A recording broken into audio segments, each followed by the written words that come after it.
बंधु माने आजिर ई भिडियोटी वृष राशि व्यक्तिशेष मानक पई बहुत खास अटे, बहुत गुरुत्वपूर्ण अटे। जदि आपण मानकर वृष राशि होइथाय तेबे भिडियोटी को गोटे लाइक करी चैनल टी को सब्सक्राइब कर दियंतु एवं कमेंट बॉक्स रे भक्ति एवं श्रद्धार सहित जय श्री जगन्नाथ जय माँ लक्ष्मी अवश्य लिखि दियंतु एवं भिडियोटी को स्किप न करी शेष पर्यंत निश्चिंत देखंतु। आसवाक जाउथुबा इंग्राजी नववर्ष 2025 रे वृष राशि व्यक्तिशेष मानकर जीवन में केउं सबु बड़ बड़ परिवर्तन मान घटिबाकु जाउछि एवं वृष राशि व्यक्तिशेष मानकर वार्षिक राशिफल विषय रे जानिबा। आजिर ए वीडियो माध्यम रे आमे विस्तार भाव में आलोचना करिबा। तेबे बंधु माने पूर्व वर्ष अपेक्षा एही आसुथिबा 2025 वर्षटी आपणक पई अति खास वर्ष अटे, कारण यह एक एपरि वर्ष अटे चारोटी बड़ ग्रह निजर राशि परिवर्तन करने जाउछंती। सेमाने हेले शनि, राहु, केतु, देवगुरु बृहस्पति। यही चारोटी बड़ ग्रह निजर राशि परिवर्तन करने जाउछंती। तेबे बंधु माने शनि प्रति 2.5 वर्ष रे थरे राशि परिवर्तन करिथांती। राहु एवं केतु प्रति 1.5 वर्ष रे निजर राशि परिवर्तन करिथांती एवं देवगुरु बृहस्पति प्रति 1 वर्ष रे थरे निजर राशि परिवर्तन करिथांती।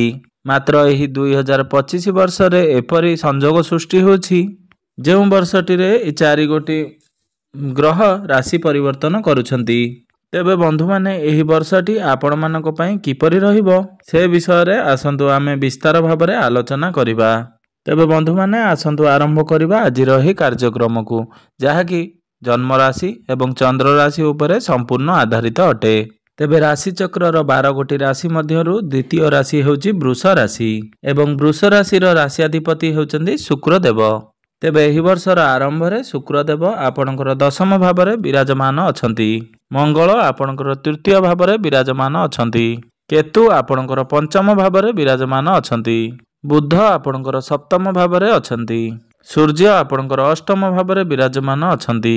राहु आपणकर 11 भाव में विराजमान अछंती। तेबे बंधु माने आसंतु जानिबा एई बड़ बड़ महाग्रह मानकर राशि परिवर्तन केबेठारु हेबो। शनिदेव आपणकर 30 मार्च को आपणकर मीन राशि को गोचर करिवे, अर्थात आपणकर 11 भाव को चलन करिवे। देवगुरु बृहस्पति 15 मई को आपणकर मिथुन राशि को चलन करिवे, आपणकर द्वितीय स्थान को चलन करिवे। राहु एवं केतु 18 मई को आपणकर राशि परिवर्तन करिवे। राहु कुंभ राशि को अर्थात आपणकर 10म भाव को चलन करिवे एवं केतु आपणकर सिंह राशि को अर्थात 4th भाव को चलन करिवे। तो बंधु माने सर्वप्रथम जानिबा देवगुरु बृहस्पतिंकर राशि परिवर्तन जोगु आपण को केउं प्रकार फल प्रदान करिवे। देवगुरु बृहस्पति 15 मई पर्यंत आपणकर प्रथम भाव में रहिबे।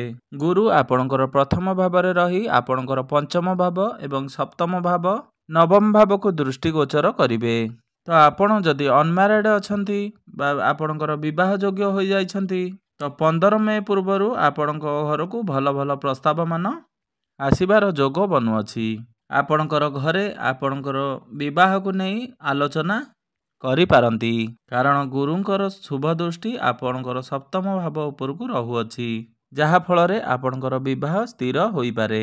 गुरु एठारे रही आपणकर ज्ञान को वृद्धि कराइबे, ता सहित आपणकर मैच्योरिटी लेवल को मध्य बढ़ाउचंती। आपणकर शिक्षा को मध्य मजबूत कराइबे।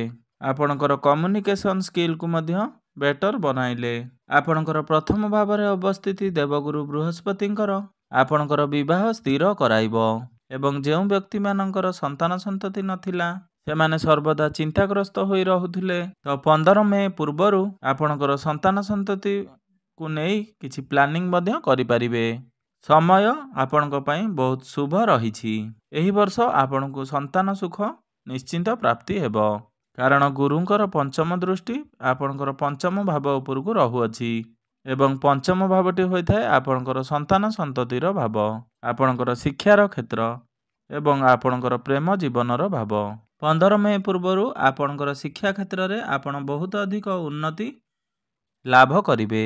आपण जदि हायर एजुकेशन करिवा पई चाहुचंती तेबे आपण निश्चिंत भाव में उच्च शिक्षा करि परिवे, कारण समय आपणकर साथ देव। ତେବେ ବନ୍ଧୁମାନେ 2025 ମସିହାର 15 ମେ ପର୍ଯ୍ୟନ୍ତ ଆପଣଙ୍କର ସନ୍ତାନ ପ୍ରାପ୍ତି ହେବାର ବହୁତ ଅଧିକ ଯୋଗ ବନୁଅଛି ଏବଂ ଆପଣଙ୍କର ବିବାହ କରିବାର ସମ୍ଭାବନା ବନୁଅଛି ଏବଂ ଶିକ୍ଷା କ୍ଷେତ୍ରରେ ଆପଣ ବହୁତ ଅଧିକ ଉନ୍ନତି କରିପାରନ୍ତି।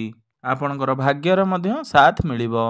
ମାତ୍ର 15 ମେ ପରେ ଗୁରୁ ଯେତେବେଳେ ଆପଣଙ୍କର ଦ୍ୱିତୀୟ ଭାବକୁ ଚଳନ କରିବେ, ତେବେ ଦ୍ୱିତୀୟ ଭାବଟି ଧନ, କୁଟୁମ୍ବ ଏବଂ ଆପଣଙ୍କର ବାଣୀର ଭାବ ହୋଇଥାଏ। ଯେତେବେଳେ ଗୁରୁ ଆପଣଙ୍କର ଦ୍ୱିତୀୟ ସ୍ଥାନକୁ ଚଳନ କରିବେ, ସେତେବେଳେ ଆପଣ ଟଙ୍କା କିଛି ସଞ୍ଚୟ କରିପାରିବେ। ଏହି ସମୟରେ ଆପଣ ବ୍ୟାଙ୍କରେ କିଛି ଟଙ୍କା ସଞ୍ଚୟ କରିପାରିବେ। ମାତ୍ର 15 ମେ ପରେ ଆପଣ ଲୋନ୍ କିଛି କରିପାରନ୍ତି।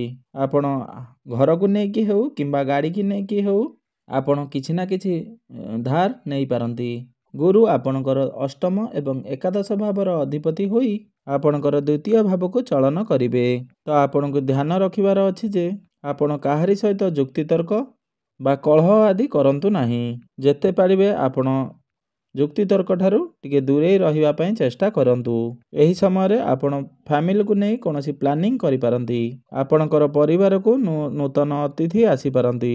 ଗୁରୁ ଆପଣଙ୍କର ଦ୍ୱିତୀୟ ସ୍ଥାନରେ ରହି ଆପଣଙ୍କର ଦଶମ ସ୍ଥାନକୁ ଦେଖିବେ, ଅଷ୍ଟମ ଭାବକୁ ଦେଖିବେ ଏବଂ ଆପଣଙ୍କର ଷଷ୍ଠ ଭାବକୁ ଦେଖିବେ। ତେବେ ବନ୍ଧୁମାନେ ଦଶମ ଭାବଟି ହୋଇଥାଏ କ୍ୟାରିୟରର ଭାବ, ଆପଣଙ୍କର କାର୍ଯ୍ୟ କ୍ଷେତ୍ରର ଭାବ। ଗୁରୁଙ୍କର ଦୃଷ୍ଟି ଦଶମ ଭାବରେ ରହିବା ଅର୍ଥ ଆପଣ କ୍ୟାରିୟର କ୍ଷେତ୍ରରେ ବହୁତ ଅଧିକ ଉନ୍ନତି କରିବେ। କ୍ୟାରିୟରରେ ଆପଣ ବହୁତ ଉଚ୍ଚ ସ୍ଥାନକୁ ଯାଇପାରନ୍ତି। କ୍ୟାରିୟରରେ ଆପଣଙ୍କର ଏକ ବଡ଼ ପରିବର୍ତ୍ତନ ଦେଖାଦେଇପାରେ। ଆପଣଙ୍କର ଚାକିରିରେ ପଦୋନ୍ନତିର ଯୋଗ ବନୁଅଛି। 15 ମେ ପରେ ଆପଣ ଆପଣଙ୍କ କାର୍ଯ୍ୟ କ୍ଷେତ୍ରରେ ବହୁତ ଅଧିକ ଉନ୍ନତି କରିବେ। ଯେଉଁମାନଙ୍କ ପାଖରେ କୌଣସି ଚାକିରି ନାହିଁ, ସେମାନଙ୍କୁ ନିଜର ଯୋଗ୍ୟତା ଅନୁସାରେ ନୂତନ ଚାକିରି ପ୍ରାପ୍ତି ହୋଇପାରେ। ଆପଣ ଚେଷ୍ଟା ଜାରି ରଖନ୍ତୁ। ବଡ଼ ବଡ଼ କମ୍ପାନୀମାନଙ୍କୁ ଠାରୁ ବା MNC କମ୍ପାନୀ ଠାରୁ ଆପଣଙ୍କୁ ଜବ୍ ଅଫର୍ ଆସିପାରେ। ମାତ୍ର ଆପଣଙ୍କ ପାଇଁ କିଛି ଅଶୁଭ ଫଳ ମଧ୍ୟ ରହିଅଛି। ଗୁରୁ ଆପଣଙ୍କର ଷଷ୍ଠ ଏବଂ ଅଷ୍ଟମ ଭାବକୁ ମଧ୍ୟ ଦେଖୁଛନ୍ତି। ତେବେ ବନ୍ଧୁମାନେ କୁଣ୍ଡଳୀରେ ଷଷ୍ଠ, ଅଷ୍ଟମ ଏବଂ ଦ୍ୱାଦଶ ଘର ଏତେ ଭଲ ବୋଲି ବିଚାର କରାଯାଇନଥାଏ। ତେବେ ଏହାର ଅର୍ଥ ହେଉଛି ଯେ 15 ମେ ପରେ ଆପଣଙ୍କର ଗୁପ୍ତ ଶତ୍ରୁ ବୃଦ୍ଧି ହୋଇପାରନ୍ତି। ସେତେବେଳେ ଆପଣ ଆପଣଙ୍କର ଖାଦ୍ୟପେୟ ଉପରେ ଟିକେ ନିୟନ୍ତ୍ରଣ ରକ୍ଷା କରନ୍ତୁ, କାରଣ ଆପଣଙ୍କର ଗ୍ୟାଷ୍ଟ୍ରିକ୍ ଭଳି ସମସ୍ୟା ଦେଖାଦେଇପାରେ। ଆପଣ ଯେତେ ପାରିବେ ବାହାର ଖାଦ୍ୟକୁ ଆଭଏଡ଼ କରନ୍ତୁ। ଗ୍ୟାସ୍, ଏସିଡ଼ିଟି ଭଳି ସମସ୍ୟା ଆପଣଙ୍କର ଦେଖାଦେଇପାରେ। ଏବେ ଆସନ୍ତୁ ଜାଣିନେବା ଶନିଦେବଙ୍କର ଗୋଚର ଆପଣଙ୍କ ଉପରେ କିଭଳି ପ୍ରଭାବ ପକାଇବ। ଶନିଙ୍କର ରାଶି ପରିବର୍ତ୍ତନ ଆପଣଙ୍କ ଜୀବନରେ ଆସୁଥିବା 2025 ବର୍ଷରେ କିଭଳି ପ୍ରଭାବ ପକାଇବ। ତ ବନ୍ଧୁମାନେ, ଶନି ଆପଣଙ୍କ ପାଇଁ ଯୋଗକାରକ ଗ୍ରହ ଅଟନ୍ତି। ଶନିଦେବ ହେଉଛନ୍ତି କର୍ମଫଳଦାତା ଏବଂ ନ୍ୟାୟ ଦେବତା। ଆପଣଙ୍କର ନବମ ସ୍ଥାନର ଅଧିପତି ହୋଇ ଆପଣଙ୍କର କ୍ୟାରିୟର ଭାବରେ ବିରାଜମାନ ରହିବେ ଏବଂ 30 ମାର୍ଚ୍ଚକୁ ଶନି ଆପଣଙ୍କର ଏକାଦଶ ଭାବକୁ ଚଳନ କରିବେ ଏବଂ ସମ୍ପୂର୍ଣ୍ଣ ବର୍ଷଟି ଶନି ଆପଣଙ୍କର ଏକାଦଶ ଭାବରେ ହିଁ ରହିବେ। ତେବେ ବନ୍ଧୁମାନେ, ଏକାଦଶ ଭାବଟି ଆମର ଇଚ୍ଛାପୂର୍ତ୍ତିର ଭାବ ହୋଇଥାଏ, ଆମର ଲାଭର ଭାବ ହୋଇଥାଏ ଏବଂ ଆମର ଇନକମ୍ର ଭାବ ହୋଇଥାଏ। ନବମ ଏବଂ ଦଶମ ଭାବର ସ୍ୱାମୀଙ୍କର କନେକ୍ସନ ଏକାଦଶ ଭାବ ସହିତ ରହିବ। ଶନିଦେବ ଆପଣଙ୍କର ଏକାଦଶ ଭାବକୁ ଦୀର୍ଘ 30 ବର୍ଷ ପରେ ଆସୁଛନ୍ତି। ତ ଏହି ବର୍ଷ ଆପଣ କିଛି ନୂଆ ନୂଆ ଜିନିଷ କିଣିପାରନ୍ତି, କାରଣ ଶନିଦେବ ଯେଉଁ ସ୍ଥାନରେ ବିରାଜମାନ କରନ୍ତି, ସେହି ସ୍ଥାନର ବୃଦ୍ଧି ଏବଂ ଭଲ କରିଥାନ୍ତି। ଅର୍ଥାତ୍ 30 ମାର୍ଚ୍ଚ ପରେ ଆପଣ କୌଣସି ଜମିଜମା, ପ୍ରପର୍ଟି କିମ୍ବା ଯାନବାହନ, ଗାଡ଼ି, ଘର ଆପଣ କ୍ରୟ କରିପାରନ୍ତି। ଏହି ସମୟରେ ଆପଣଙ୍କୁ ଚତୁର୍ଦିଗରୁ ଧନ ପ୍ରାପ୍ତି ହେବାର ଯୋଗ ବନୁଅଛି।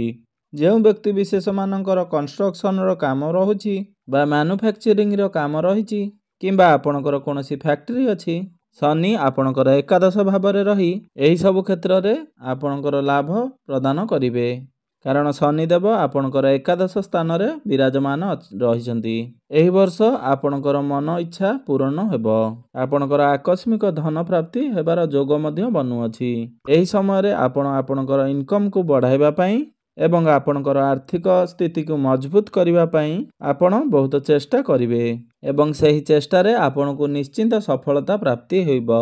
ବନ୍ଧୁମାନେ, ଗୁରୁ ଆପଣଙ୍କର ଧନ ସ୍ଥାନରେ, ଶନିଦେବ ଆପଣଙ୍କର ଲାଭ ସ୍ଥାନରେ ଆପଣଙ୍କର ଧନ ଲାଭର ସମ୍ପୂର୍ଣ୍ଣ ସମ୍ଭାବନା ବନୁଅଛି। ତ 30 ମାର୍ଚ୍ଚ ପରେ ସମୟ ଆପଣଙ୍କ ପାଇଁ ବହୁତ ଅନୁକୂଳ ରହିବ। 30 ମାର୍ଚ୍ଚ ପରେ ଆପଣ କୌଣସି ଜାଗାରେ ବଡ଼ ଇନଭେଷ୍ଟମେଣ୍ଟ କରିପାରନ୍ତି। କୌଣସି ବଡ଼ କାର୍ଯ୍ୟର ଆରମ୍ଭ କରିପାରନ୍ତି। ଯେହେତୁ ଶନିଦେବ ଆପଣଙ୍କ ପାଇଁ ଯୋଗକାରକ ଗ୍ରହ ଅଟନ୍ତି। ତ 30 ମାର୍ଚ୍ଚ ପରେ ଆପଣଙ୍କୁ ପ୍ରତ୍ୟେକ କ୍ଷେତ୍ରରେ ସଫଳତା ପ୍ରାପ୍ତି ହେବ। ଏବେ ଆସନ୍ତୁ ଜାଣିନେବା ରାହୁ ଏବଂ କେତୁ ଆପଣଙ୍କୁ କେଉଁଭଳି ଫଳ ଦେବାରେ ସକ୍ଷମ ହେବେ। ତ ବନ୍ଧୁମାନେ, ରାହୁ ଆପଣଙ୍କର 18 ମେ ପର୍ଯ୍ୟନ୍ତ ଆପଣଙ୍କର ଏକାଦଶ ଭାବରେ ବିରାଜମାନ ଅଛନ୍ତି। କେତୁ ଆପଣଙ୍କର ପଞ୍ଚମ ଭାବରେ ଅଛନ୍ତି। ମାତ୍ର 18 ମେକୁ ରାହୁ ଆପଣଙ୍କର ଦଶମ ଭାବକୁ ଚଳନ କରିବେ ଏବଂ କେତୁ ଆପଣଙ୍କର ଚତୁର୍ଥ ଭାବକୁ ଚଳନ କରିବେ। ତ 18 ମେ ପରେ ଆପଣଙ୍କର ଆହୁରି ଅଧିକ ଚମତ୍କାର କରିବେ। ରାହୁଙ୍କର ରାଶି ପରିବର୍ତ୍ତନ ଆପଣଙ୍କର କ୍ୟାରିୟର ଭାବକୁ ହେବ। ସମ୍ପୂର୍ଣ୍ଣ 18 ବର୍ଷ ପରେ ରାହୁ ଆପଣଙ୍କର ଦଶମ ଭାବକୁ ଚଳନ କରୁଛନ୍ତି। ରାହୁଙ୍କର ଏହି ଅବସ୍ଥିତି ଆପଣଙ୍କୁ ଚାଲାକ ଏବଂ ଚତୁର ବନାଇବ। ଆପଣ ହାର୍ଡୱାର୍କ କାମ ଛାଡ଼ି ସ୍ମାର୍ଟ ୱାର୍କ କରିବେ, ଯାହାଫଳରେ କି ଆପଣ କ୍ୟାରିୟରରେ ବହୁତ ଅଧିକ ଲାଭ ପ୍ରାପ୍ତି କରିପାରିବେ। ପରିଶ୍ରମ କମ୍ ଏବଂ ଲାଭ ଆପଣଙ୍କୁ ପ୍ରଚୁର ମାତ୍ରାରେ ପ୍ରାପ୍ତି ହେବ। ତେବେ ବନ୍ଧୁମାନେ, ରାହୁ ହେଉଛନ୍ତି ଆକସ୍ମିକର ଗ୍ରହ। ରାହୁ ଆପଣଙ୍କୁ ଆକସ୍ମିକ ଫଳ ପ୍ରଦାନ କରିଥାନ୍ତି। ତ ରାହୁ ଯେତେବେଳେ ଆପଣଙ୍କର କ୍ୟାରିୟର ଭାବକୁ ଆସିବେ, ତ ସେତେବେଳେ ଆପଣଙ୍କର କ୍ୟାରିୟରରେ କିଛି ନା କିଛି ପରିବର୍ତ୍ତନ ଅବଶ୍ୟ ଆସିବ। ଆପଣଙ୍କର ଚାକିରିରେ ଟ୍ରାନ୍ସଫର ହୋଇପାରେ କିମ୍ବା ଆପଣଙ୍କୁ ଚାକିରିରେ ପଦୋନ୍ନତି ମିଳିପାରେ। ପଲିଟିସିଆନ ମାନଙ୍କର 18 ମେ ପରର ସମୟ ଅତ୍ୟନ୍ତ ଶୁଭ ରହିଛି। ତ ଆପଣ ଜାଣିବେ ଯେ ଆପଣଙ୍କ ପାଖରେ ଚାକିରି ବାକିରି ନାହିଁ, ତ 18 ମେ ପରେ ଆପଣଙ୍କୁ ଯେଉଁ ଆଡ଼ୁ ବି ହେଉ ଆପଣଙ୍କୁ ଚାକିରି ପ୍ରାପ୍ତି ହୋଇପାରିବାର ସମ୍ଭାବନା ବନୁଅଛି। ଆକସ୍ମିକ ଭାବରେ ଆପଣଙ୍କୁ ଖୁସି ଖବର ରାହୁ ଦେବେ। ଆପଣଙ୍କର କ୍ୟାରିୟରରେ ଅକସ୍ମାତ୍ ଆପଣ ଉନ୍ନତି କରିବେ, ଯାହା ଆପଣ ସ୍ୱପ୍ନରେ ସୁଦ୍ଧା ଭାବି ନଥିବେ। ମାତ୍ର ଶନି ଯେତେବେଳେ ଆପଣଙ୍କର ଏକାଦଶ ସ୍ଥାନକୁ ଚଳନ କରିବେ, ତ ସେତେବେଳେ ଆପଣଙ୍କର ପ୍ରଥମ ଭାବ ଉପରକୁ ଦୃଷ୍ଟିଗୋଚର କରିବେ। ଆପଣଙ୍କର ଚନ୍ଦ୍ରମାଙ୍କ ଉପରେ ଶନିଙ୍କର ଦୃଷ୍ଟି ରହିବ, ଯାହାଫଳରେ କି ଆପଣଙ୍କୁ ଆଳସ୍ୟ ପଣ ଟିକେ ଦେଖା ଦେଇପାରେ। ଆପଣ ଏହି ସମୟରେ ଓଭର ଥିଙ୍କିଂ କରିପାରନ୍ତି। ଆପଣ ଅଧିକ ଚିନ୍ତା କରିବା ଯୋଗୁଁ ଆପଣଙ୍କର ମୁଣ୍ଡ ବିନ୍ଧା ଭଳି ସମସ୍ୟା ଦେଖା ଦେଇପାରେ। ଶନି ଏଠାରେ ରହି ଆପଣଙ୍କର ପଞ୍ଚମ ଭାବକୁ ଦେଖିବେ। ତ ଏହି ସମୟରେ ଆପଣ ଆପଣଙ୍କର ପ୍ରେମ ଜୀବନକୁ ନେଇ ବହୁତ ଅଧିକ ଚିନ୍ତା କରିବା ଯୋଗୁଁ ଆପଣଙ୍କର ମୁଣ୍ଡ ବିନ୍ଧା ଭଳି ସମସ୍ୟା କିଛି ଦେଖିବାକୁ ପାଇବେ। ସେଥିପାଇଁ ସର୍ବଦା ଆପଣ ଓଭର ଥିଙ୍କିଂ ଠାରୁ ଦୂରେଇ ରୁହନ୍ତୁ। କୌଣସି କଥାକୁ ନେଇ ଆପଣ ବହୁତ ଅଧିକ ଗଭୀର ଭାବରେ ଚିନ୍ତା କରନ୍ତୁ ନାହିଁ। 30 ମାର୍ଚ୍ଚ ପରେ ଆପଣଙ୍କର ପ୍ରେମ ଜୀବନରେ ଖୁସି ଫେରି ଆସିବ। ତେବେ ବନ୍ଧୁମାନେ, ପୂର୍ବରୁ ଆପଣଙ୍କର ପ୍ରେମ ଜୀବନରେ ଯାହା ବି କିଛି ସମସ୍ୟା ଥିଲା, ସେସବୁ ସମସ୍ୟାର ସମାଧାନ ହୋଇଯିବ। ଶନିଙ୍କର ଦୃଷ୍ଟି ଆପଣଙ୍କର ଅଷ୍ଟମ ଭାବ ଉପରକୁ ରହୁଅଛି, ଅର୍ଥାତ୍ ଆପଣଙ୍କର କୌଣସି ଗୁପ୍ତ ଜ୍ଞାନର ଅଧ୍ୟୟନ ଏହି ସମୟରେ କରିପାରନ୍ତି। ରିସର୍ଚ୍ଚ ଲାଇନରେ ଥିବା ବ୍ୟକ୍ତିବିଶେଷମାନଙ୍କୁ ଏହି ସମୟଟି ଅତ୍ୟନ୍ତ ଶୁଭଦାୟକ ଅଟେ। ଏହି ସମୟରେ ଆପଣଙ୍କର ମନ ଗୁପ୍ତ ଅଧ୍ୟୟନ ଆଡ଼କୁ ଯାଇପାରେ। ଗୁପ୍ତ ଅଧ୍ୟୟନ ଅର୍ଥ ହେଉଛି ଜ୍ୟୋତିଷ ଶାସ୍ତ୍ର, କଳା ଯାଦୁ, ତନ୍ତ୍ରବିଦ୍ୟା, ରିସର୍ଚ୍ଚ ଲାଇନ, ଏସବୁକୁ ଗୁପ୍ତ ଅଧ୍ୟୟନ କୁହାଯାଇଥାଏ ବା ଗଭୀର ଅଧ୍ୟୟନ କୁହାଯାଇଥାଏ। ତ ଆପଣଙ୍କର ମନ ଏସବୁ ଆଡ଼କୁ ବଳାଇ ଦେଇ ପାରନ୍ତି। ତ 2025 ମସିହାରେ ନୂଆ ଜିନିଷ ସବୁ ଆପଣ ଶିଖିପାରନ୍ତି। ଏହାପରେ କେତୁ ଆପଣଙ୍କର ଚତୁର୍ଥ ଭାବକୁ ଚଳନ କରିବେ। ଚତୁର୍ଥ ଭାବଟି ଆପଣଙ୍କର ସମସ୍ତ ସୁଖର ଭାବ ହୋଇଥାଏ, ଆପଣଙ୍କର ମାତାଙ୍କର ଭାବ ହୋଇଥାଏ ଏବଂ ଭୌତିକ ସୁଖର ଭାବ ହୋଇଥାଏ। ତ ଆପଣ ଆପଣଙ୍କର ମାଙ୍କ ପ୍ରତି ବିଶେଷ ଧ୍ୟାନ ରଖିବା ଉଚିତ। ମାଙ୍କର ସ୍ୱାସ୍ଥ୍ୟ ପ୍ରତି ଧ୍ୟାନ ରଖିବା ଉଚିତ। ଏହି ସମୟରେ ଆପଣଙ୍କର ମାଙ୍କର ଜଏଣ୍ଟ ପେନ୍, ପାଦରେ କିଛି ସମସ୍ୟା ଦେଖାଦେଇପାରେ। ଏହା ବ୍ୟତୀତ ଆପଣଙ୍କୁ ପ୍ରତ୍ୟେକ କ୍ଷେତ୍ରରେ ସଫଳତା ପ୍ରାପ୍ତି ହେବ। ତେବେ ବନ୍ଧୁମାନେ, ଆସନ୍ତୁ କିଛି ଉପାୟ ବିଷୟରେ ଜାଣିବା, ଯାହାକି ଏହି 2025 ବର୍ଷରେ ଆସୁଥିବା ଅଶୁଭତ୍ୱ ଗୁଡ଼ିକ କିଛି ମାତ୍ରାରେ ଖଣ୍ଡନ ହୋଇ ଆପଣଙ୍କୁ ଶୁଭ ଫଳ ପ୍ରାପ୍ତି ହୋଇପାରିବ। ତ ପ୍ରତ୍ୟେକ ଦିନ ଶୁକ୍ରଙ୍କର ବୀଜ ମନ୍ତ୍ରର ଜପ 108 ଥର ନିଶ୍ଚୟ କରନ୍ତୁ। ପ୍ରତ୍ୟେକ ଦିନ ମାତା ଲକ୍ଷ୍ମୀଙ୍କର ପୂଜା ଆରାଧନା କରି ଆପଣ ପ୍ରତ୍ୟେକ ଦିନ ଶନି ଚାଳିଶା ପାଠ କରି ଆପଣଙ୍କର ଭାଗ୍ୟ ଉଦୟ ହେବା ସହିତ ପ୍ରତ୍ୟେକ କ୍ଷେତ୍ରରେ ଆପଣ ଉନ୍ନତି କରିପାରିବେ ଏବଂ ଆପଣଙ୍କୁ ଶୁଭ ଫଳ ପ୍ରାପ୍ତି ହୋଇପାରିବ।